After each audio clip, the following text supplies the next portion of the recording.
दोस्तों रिलायंस पावर की बात करें, स्टॉक के अंदर फिर से करंट आ चुका है, यानी आने वाले समय में फिर से शानदार तेजी की संभावना बन सकती है। और इसके पीछे वजह है बड़े फंड हाउस की जम के खरीदारी।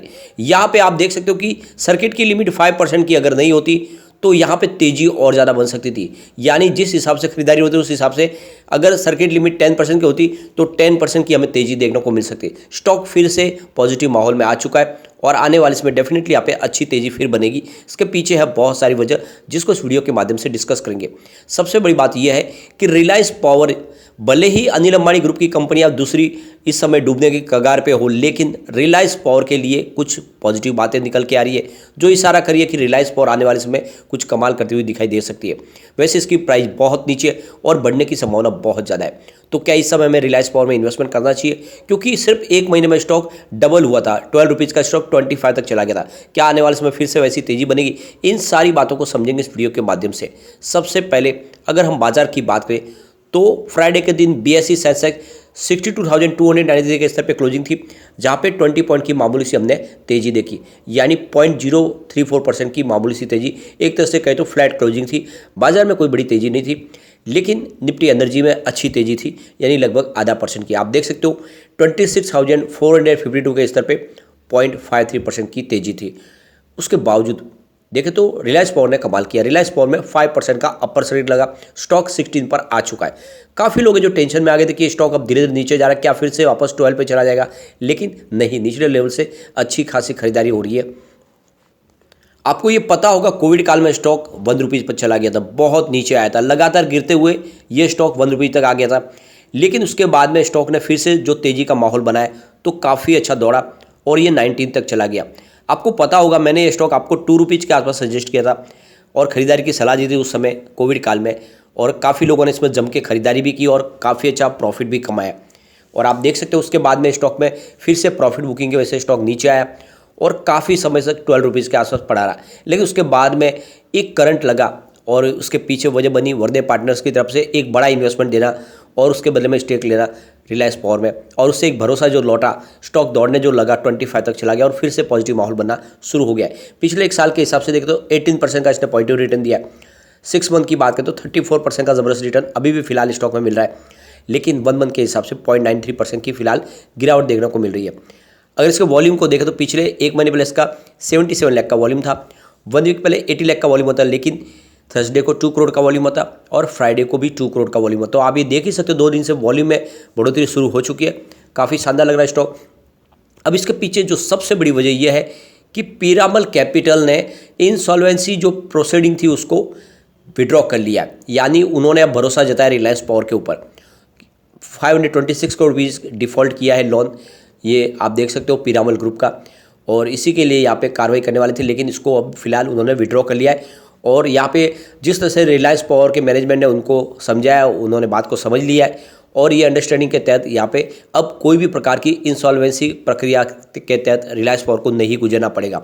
तो यहाँ पे आप देख सकते हो कि ये जो 526 करोड़ रुपये का जो कर्ज है ये दीवान हाउसिंग फाइनेंस कॉर्पोरेशन लिमिटेड यानी DHFL से लिया हुआ है।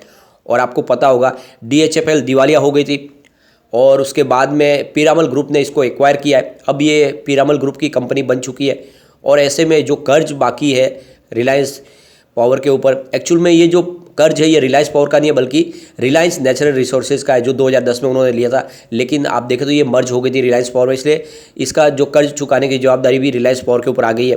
तो ऐसे में यहाँ पे NCLT के इसके ऊपर कार्रवाई करने के लिए इन्होंने कोशिश शुरू की थी, लेकिन जब यहाँ पे आप देखें तो रिलायंस पावर की तरफ से उनको गारंटी दी गई कि हम जल्द से जल्द आपके पैसे चुकाएंगे। तो यहाँ पे आप देख सकते हो कि इस एप्लीकेशन को उन्होंने विड्रॉ कर लिया है, तो बहुत बड़ी राहत मिली है यहाँ पे रिलायंस पावर को।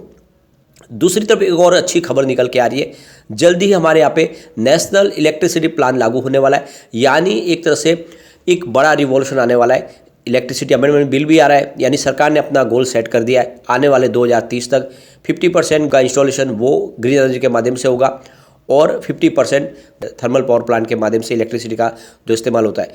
तो आने वाले समय में विंड एनर्जी और सोलर एनर्जी का भी इस्तेमाल शुरू होगा। और आपको पता होगा कि Reliance power already wind energy, solar energy और दूसरी इलेक्ट्रिसिटी के जितने भी सोर्सेज है उसके ऊपर काम करने वाली कंपनी है, डिस्ट्रीब्यूशन का भी उनका कामकाज है।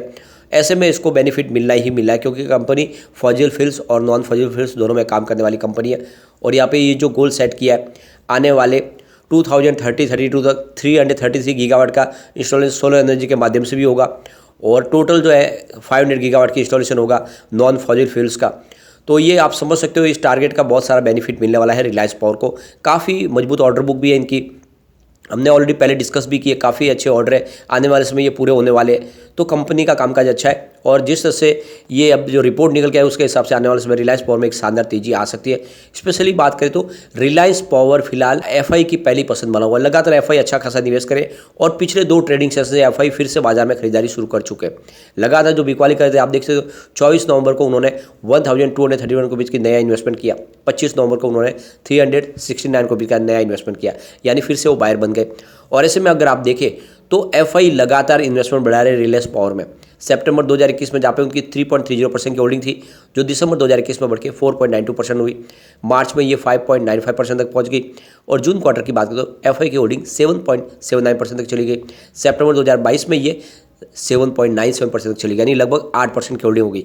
यानी पिछले सितंबर में जहाँ पे 3% के आसपास होल्डिंग थी वो 8% कर लिया, यानी किसी पेनी स्टॉक में एफआई ने 8% का निवेश किया है, इसका मतलब स्टॉक वाकई में कुछ कमाल कर सकता है। तो ऐसे में यहाँ पे इन्वेस्टमेंट का जरिया तो बिल्कुल बनता है।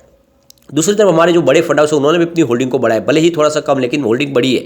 सितंबर 2021 में जहाँ पे 3.51% की होल्डिंग थी, जो इस सितंबर में बढ़ के 3.53% हो गई है। तो बड़े फंड हाउस भी होल्डिंग को बढ़ा रहे हैं, और एफआई तो जम के खरीदारी कर ही रहे हैं ऑलरेडी।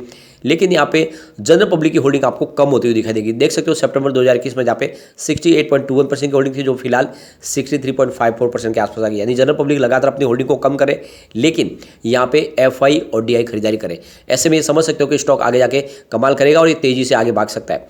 और सबसे बड़ी बात यह है कि यहाँ पे ये अपनी बुक वैल्यू से अभी आपको बहुत नीचे मिल रहा है। एक तरह से देखें तो आधी कीमत में मिल रहा है, क्योंकि आप देख सकते हो इसकी बुक वैल्यू 32.60 की है। तो क्यों ना दाव लगाया जब ये बुक वैल्यू से अपने नीचे मिल रहा है। और सबसे बड़ी बात है इसकी रेटिंग काफ़ी अच्छी है। आप देख सकते हो इसकी मास्टर रेटिंग 5 स्टार में से 4 स्टार की रेटिंग निकल के आ रही है। इसकी ईपीएस स्ट्रेंथ देखें तो वो 5 स्टार में से 2 स्टार की रेटिंग है, जो एवरेज कही जाएगी। लेकिन बायर डिमांड के मामले में 5 स्टार में से 5 स्टार की रेटिंग निकल के आ रही है, जो बहुत ही अच्छी है। इसकी प्राइस स्ट्रेंथ 5 स्टार में से 3 स्टार की रेटिंग है। ग्रुप रैंक के मामले में 5 स्टार में से 2 स्टार की रेटिंग निकल के आ रही है। कुल मिला के रेटिंग बहुत अच्छी है, और ये इशारा है कि ये स्टॉक वाकई में कमाल करेगा, और आने वाले समय आपको डेफिनेटली बहुत ही अच्छा रिटर्न दे सकता है। यहाँ पे देख सकते हो आप कि बहुत साल के बाद कंपनी ने शानदार प्रदर्शन किया। अगर हम बात करें 2016 की, तो कंपनी ने 29.93% का निगेटिव रिटर्न दिया था, लेकिन 2017 में कंपनी का कारोबार अच्छा रहा था, 21.97% का इसने पॉजिटिव रिटर्न दिया था। लेकिन उसके बाद फिर से आप देखें तो 2018 में 52.76% का इसने निगेटिव रिटर्न दिया। 2019 की बात करें तो 87.87% का हमने निगेटिव रिटर्न देखा था, और 2020 में 6.85% का निगेटिव रिटर्न। तो लगातार आप देख सकते हो 2018 से कंपनी ने निगेटिव रिटर्न दिया, स्टॉक के अंदर हमें गिरावट देखने को मिली। लेकिन 2021 काफ़ी शानदार है स्टॉक के लिए, पिछले 5 साल में सबसे शानदार 288% का ज़बरदस्त रिटर्न दिया है यहाँ पे रिलायंस पावर ने। इस दौरान बीएसई स्मॉल कैप में हमने सिर्फ 62.77% की तेजी देखी है, और बीएसई पावर इंडेक्स में हमने 68.84% की तेजी देखी है। तो यहाँ पे आप देख सकते हो कि चाहे पावर इंडेक्स हो या फिर स्मॉल कैप इंडेक्स हो, दोनों से ज़बरदस्त रिटर्न दिया है रिलायंस पावर ने, एक तरह से विनर बनाए। तो ये बात का इशारा है कि रिलायंस पावर अब तेज़ी से आगे जाने को तैयार होगा, पिछले 3-4 साल के बाद सबसे अच्छा रिटर्न देने को तैयार है। तो ऐसे में लॉन्ग टर्म का लेकर रिलायंस पावर में आपको इन्वेस्टमेंट करना चाहिए।